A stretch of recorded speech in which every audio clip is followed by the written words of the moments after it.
Hi, Lester, Wushu Engineer. This video is going to be slightly different to my normal videos. It's going to be more of a discussion revolving around a hypothetical scientific investigation into what martial art is the best. I also know that this kind of topic does attract a lot of passionate argument and commentary, so I would invite you to watch my whole video to hear all of what I have to say first, and then you are most welcome to share any and all of your thoughts in the comment section below. In this video, I would like to address a genre of YouTube video topics that usually gets a lot of views and a lot of vitriolic interaction in the comment section. These topics can all be categorized as various ways of presenting what the video creator believes is the best martial art or martial arts. Videos that include numbers like 5, 10, and words like best or most effective and martial arts or fighting techniques fall into this category. Conversely, videos with titles like 5 worst martial arts or 10 fake martial arts also fall into this category because they imply that other martial arts, often the ones practiced by the video creator, are better or best.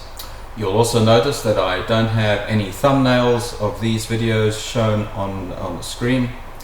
That's because I do not want to single out any particular creators, because I'm not looking for unnecessary internet drama, and in many cases creators are simply sharing their opinions innocently enough. If you simply type best martial arts into the YouTube search, you will be swamped by examples, so I don't need to show you what they look like. You can have a look for yourself. I do know why creators do it, of course. It certainly gets the clicks, gets the views, and it gets the interactions.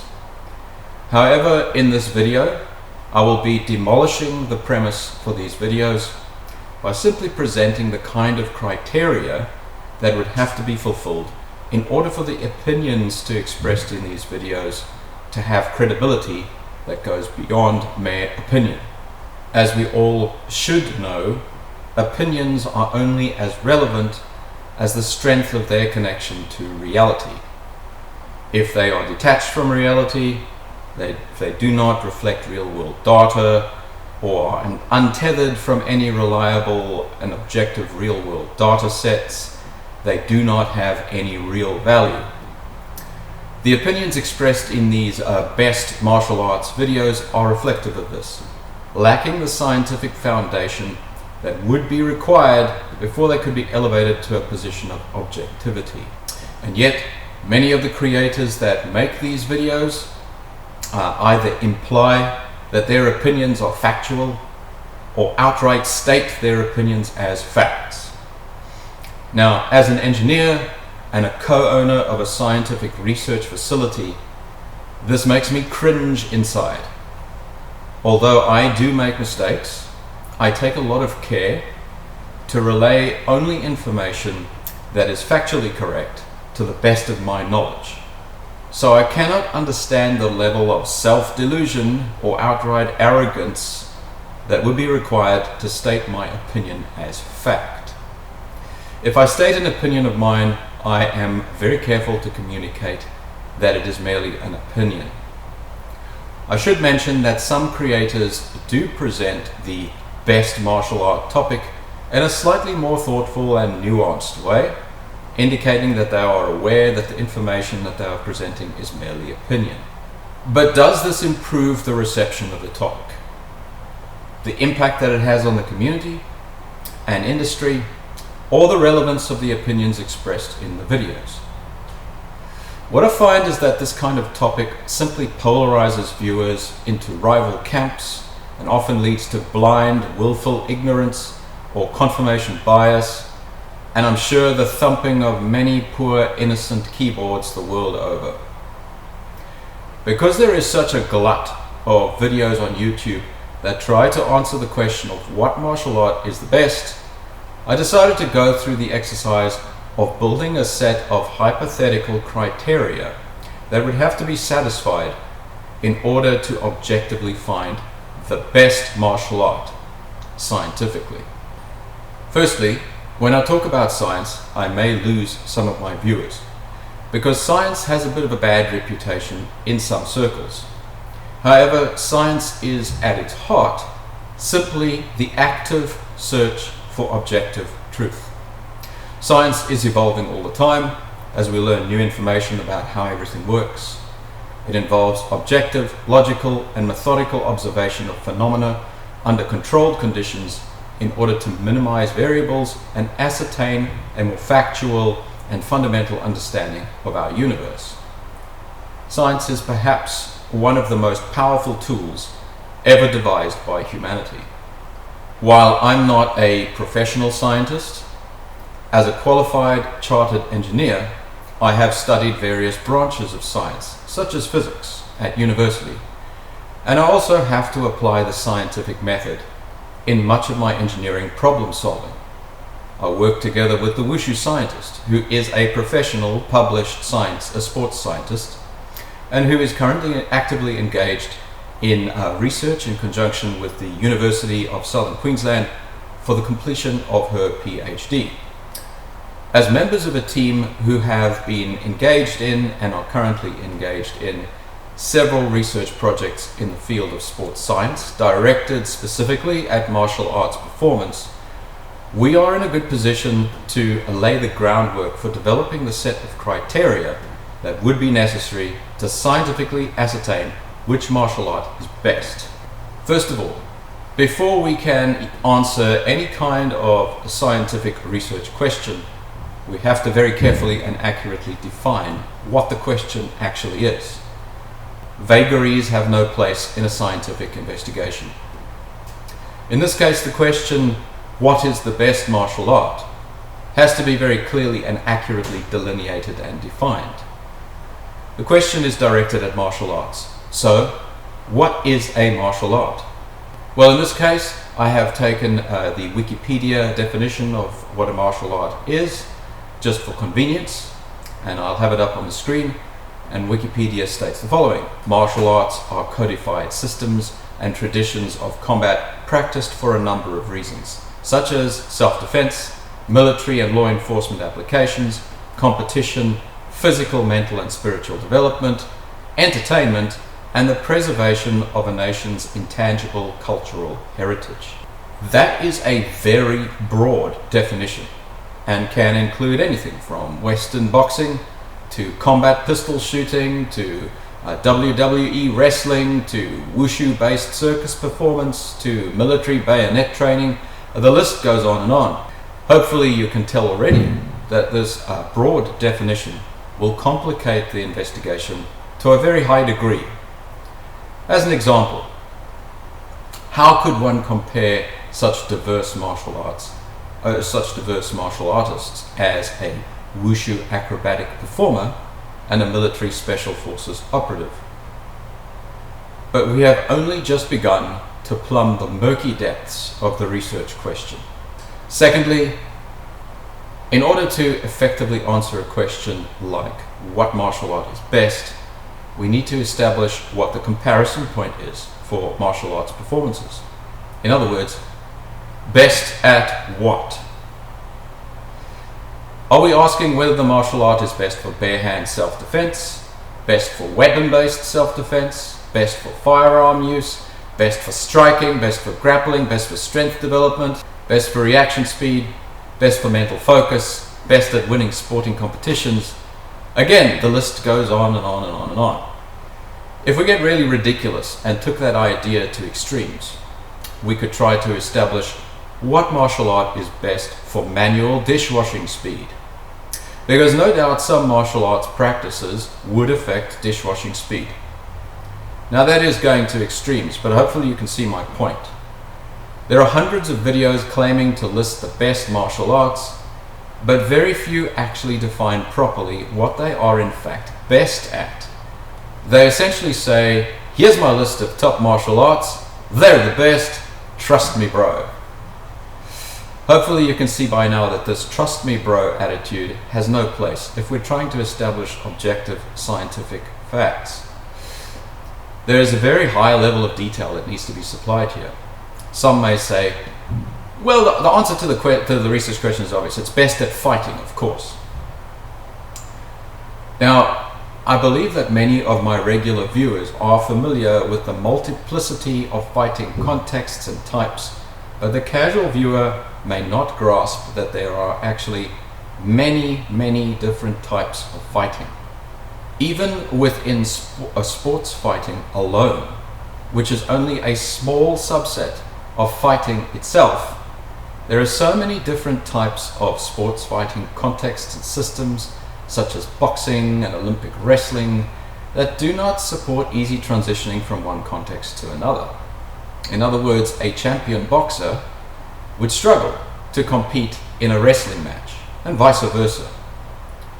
Just because someone is a champion in one fighting sport doesn't necessarily mean that that skill transfers to all other fighting sports. And that's just scratching the surface.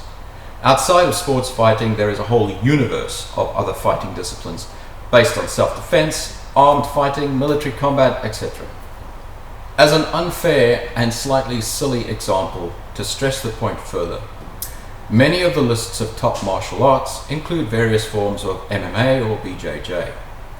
And yet, although many MMA and BJJ athletes do compete in other sports, I have yet to see an Olympic shooting competition being won by either an MMA or BJJ athlete. Reply in the comments below if you're aware of this exact event occurring. So, if the criteria for martial arts performance was chosen to be Olympic shooting performance, MMA and BJJ as martial disciplines would probably not feature at all on the list. In fact, if that were the criteria that was used to establish which martial arts were the best, some discourteous people may say that MMA and BJJ are fake or useless martial arts because the practitioners do not perform at an Olympic level in terms of marksmanship.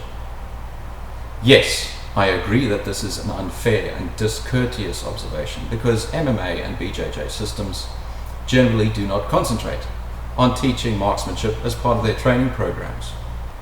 And in reality, I have a lot of respect for both the MMA and BJJ athletes who work hard and put in the hours to become excellent martial artists.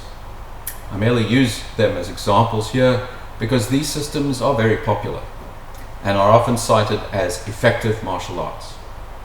And yet, many popular martial arts pundits do not extend the same courtesy when they disparage other martial arts. It's equally as unfair to say that because a Tai Chi master gets wrecked in an MMA bout, that Tai Chi is somehow a fake or useless martial art. If you're still with me in this discussion, you can see how quickly the waters are getting very murky. We haven't even left the gate yet, and we haven't even established what the research question is because of how incredibly broad the subject matter and training criteria are. In order to properly pose the research question, we will have to heavily restrict the research question by clearly defining what kind of martial arts we will be including in the list, as well as exactly what kind of performance we are going to be testing, whether self-defense, sporting, performance, entertainment factor, or such like. These restrictions to the research question will by necessity exclude the larger percentage of martial arts from the list. So any answer to the question of what martial art is best will have to be heavily prefaced and qualified by listing the restrictions placed on the research question and possibly the martial arts that have been excluded from the research. Is that enough of a description of how restricted and complex this investigation is going to be? Well, you ain't seen nothing yet. I'm only getting started. Once we've established what the actual research question is going to be and what kind of martial art performance is going to be investigated, we are left with a list of additional questions. The first of these being, what kind of tests are we going to perform and how are we going to perform them? How are we going to generate impartial and sensible data, and what are the testing criteria? If we are testing sports performance, such as in competition fighting for instance, the established competition rule set can help to ascertain the testing criteria. But what about martial arts that do not train for sporting performance? Or what about martial arts from different disciplines that do not have enough common ground to establish a fair sports-based test platform? As an example, how would you measure the performance of a martial art that is dedicated to self-defense? Would you create some kind of real-life, life or death situation to test martial performance? Apart from the fact that it would be almost impossible to standardize the situation so that it could be a fair comparison between different martial arts athletes, you may also have some trouble obtaining ethics approval for the study. So in that case, would you test a set of agreed upon martial key performance indicators, or KPIs? Well, the research facility that we work out of, Martel, the Martial Arts Research and Testing Laboratory, in addition to hosting the research projects that we are working on in conjunction and collaboration with the University of Southern Queensland, also offers martial arts key performance indicator testing. In addition, we have developed several testing methodologies and associated equipment, such as the impulse block method, which have been the focus of scientific verification studies. As such, I can talk with some authority on the concept of key performance indicator testing as a reliable indicator of martial performance. While many studies have proved strong and significant correlation between martial KPIs and actual performance, such as in competition fighting, KPI testing can never tell the entire story of a martial artist's capabilities, especially when all the characteristics tested as KPIs, such as strength, speed, endurance, striking performance, and the like, combine into a united and perfect martial performance. Hence the term key performance indicators. They indicate or mark performance. They are not measures of performance. So while I firmly believe in the value of monitoring KPIs during training to monitor martial performance improvements and fine-tune training programs, I do not believe that they can be used on their own as a be-all and end-all method to identify the best martial art. Well, this is certainly turning into a sticky situation. In order to move forward from this point, we will have to further restrict the scientific investigation by clearly defining how we are going to be testing the various martial arts that will form part of the investigation. We lost some martial arts along the way in the previous stages of defining the research question, and we will lose some more now due to the restrictions that we will have to introduce in the testing methods and criteria. For instance, if we were to state that the testing criteria will be based on sporting performance, the non-sporting martial arts will be at a significant disadvantage. Hence, the playing field will not be level. If we define the testing criteria as being related to combat performance in war, sporting martial arts and those that focus on self-defense and spiritual development will be left at a disadvantage. Once we have defined what kind of testing procedures and methods we're going to use to ascertain the best martial art, we'll have to turn our attention to the test participants.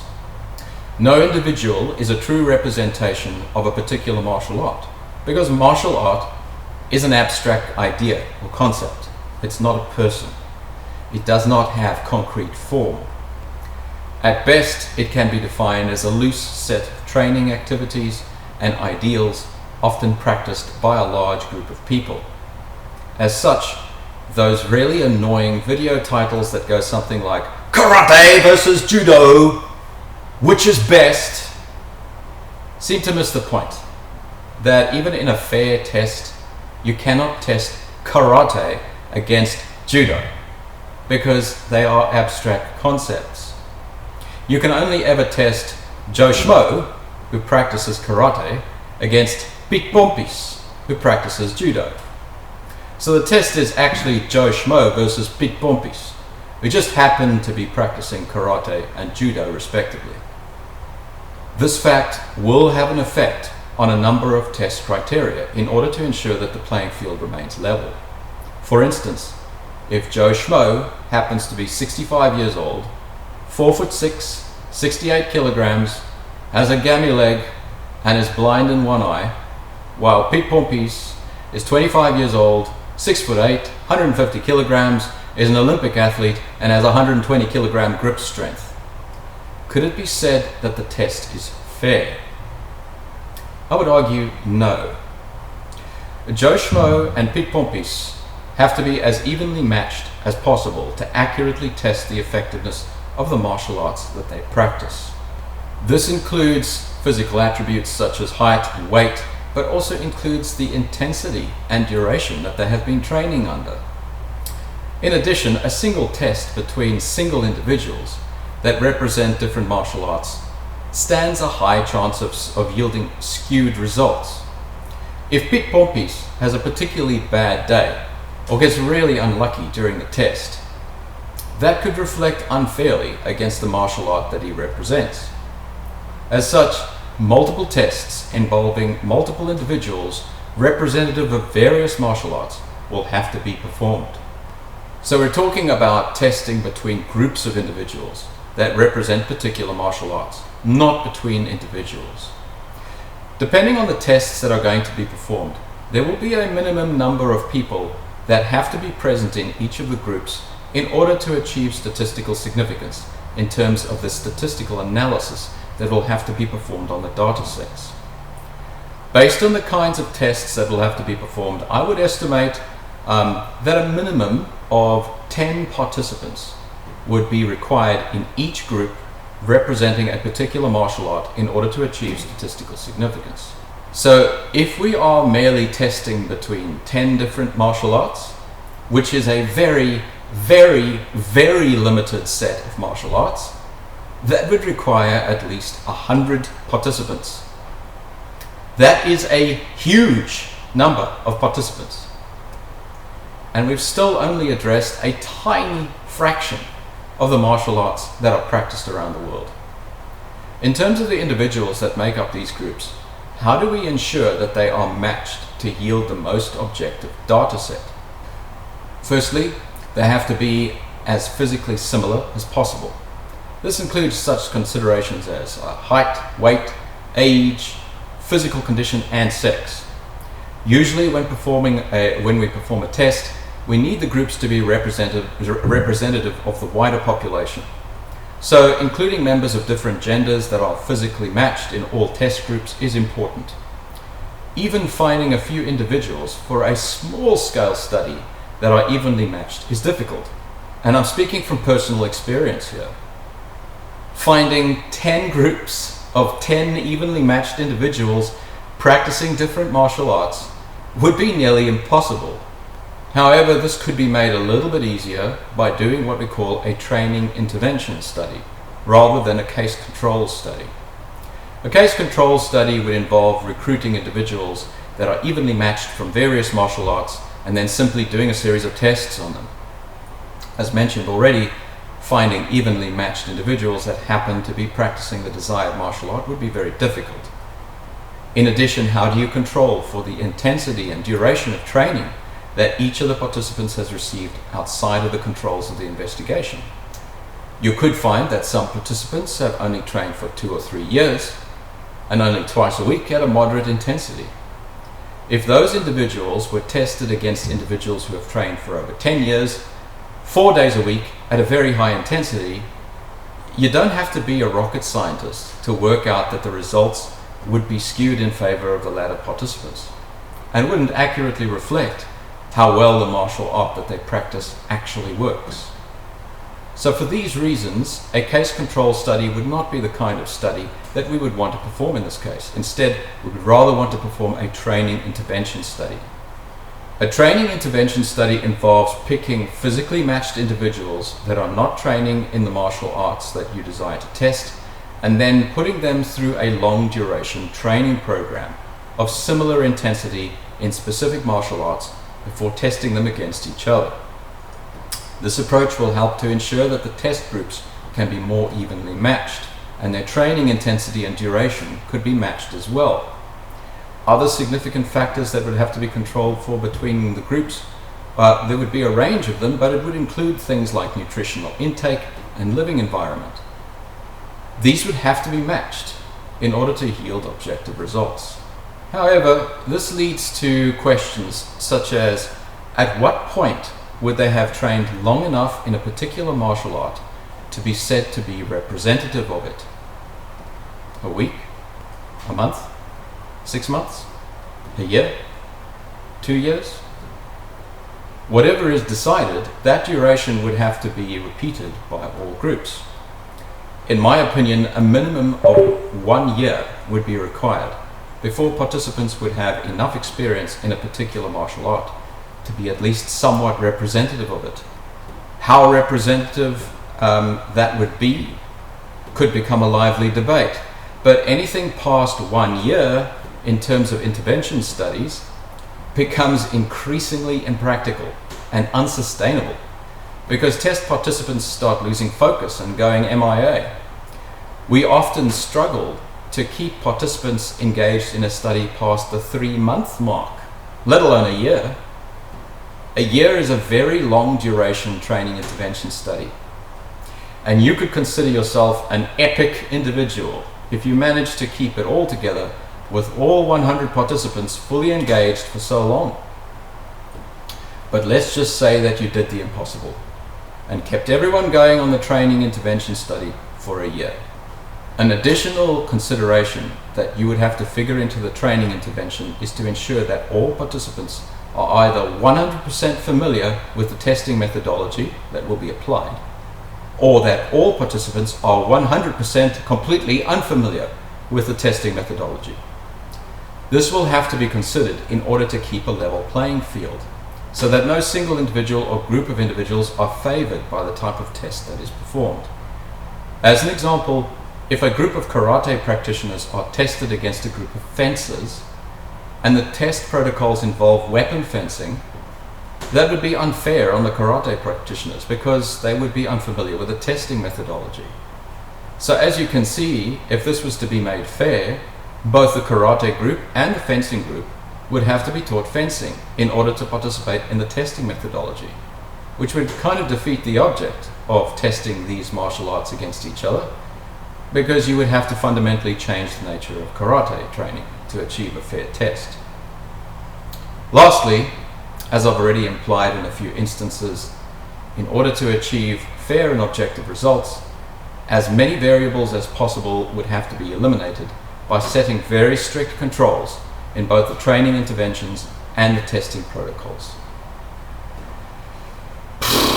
Phew. Finally got through all of that. And that's a very basic surface level assessment of the criteria that would have to be adhered to and the difficulties associated with doing so. Perhaps the only way that this question, what is the best martial art, could ever really be answered is by simulating the ideal set of tests using an AI-based software simulation, which was trained on actual professional martial artists. Then the question could be raised, how relevant is that information to human martial artists? But that particular question is outside of the scope of this video. Now, throughout this discussion, I think I've made it pretty clear that the difficulties involved in the proposed study are so great as to make it highly unlikely that it would ever be done, or at least done properly. If an attempt was ever made to perform a legitimate scientific study into which martial art was best, by necessity, it wouldn't do objective justice to the topic because of the complexity of the subject matter. Now, this may convey the idea that I am somehow defensive or antagonistic towards the idea of a study of this nature. In fact, that couldn't be further from the truth. I am very enthusiastic about good scientific research being directed at martial arts.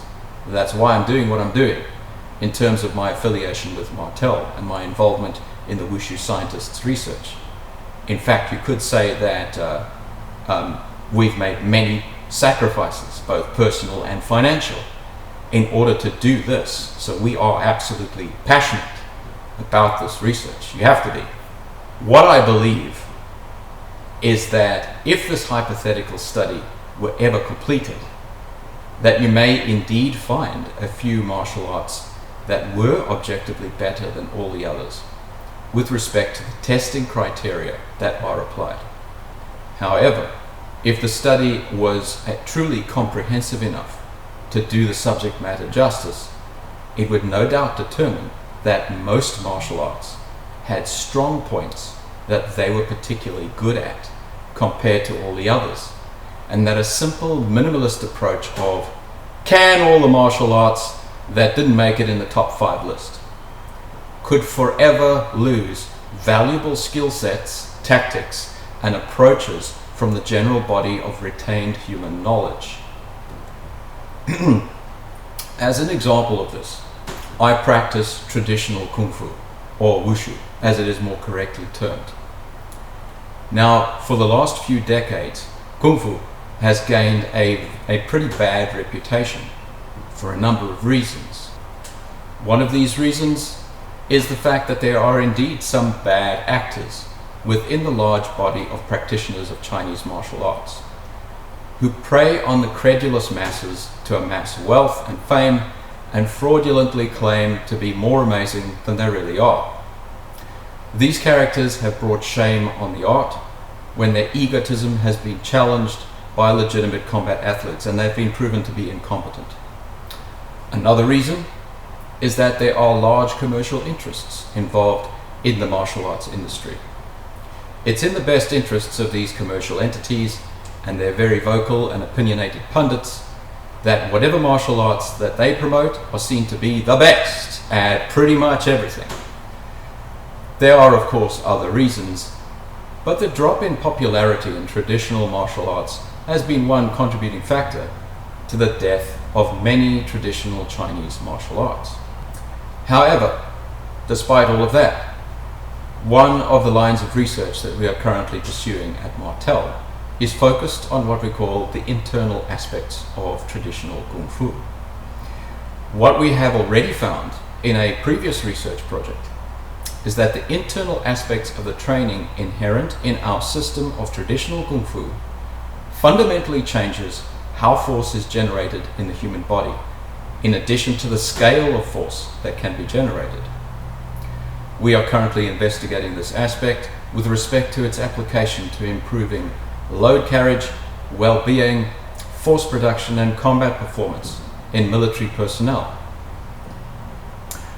Most modern, conventional, popular, and commercial systems do not teach any form of internal training as part of their curriculum. So they would not even have the framework in place to be able to teach this concept to practitioners, let alone the knowledge of how to teach it. So if systems like ours were lost because they didn't make it into the lineup of best 5 martial arts, the knowledge that they contain, which could be of inestimable benefit to humanity, would likewise be lost, possibly forever.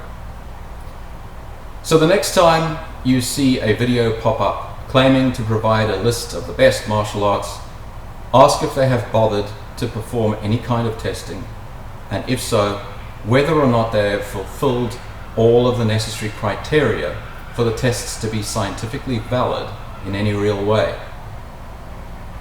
Well, I hope you enjoyed this video, and leave your comments in the comment section below. I read them all. I'll see you all again next time. Cheers.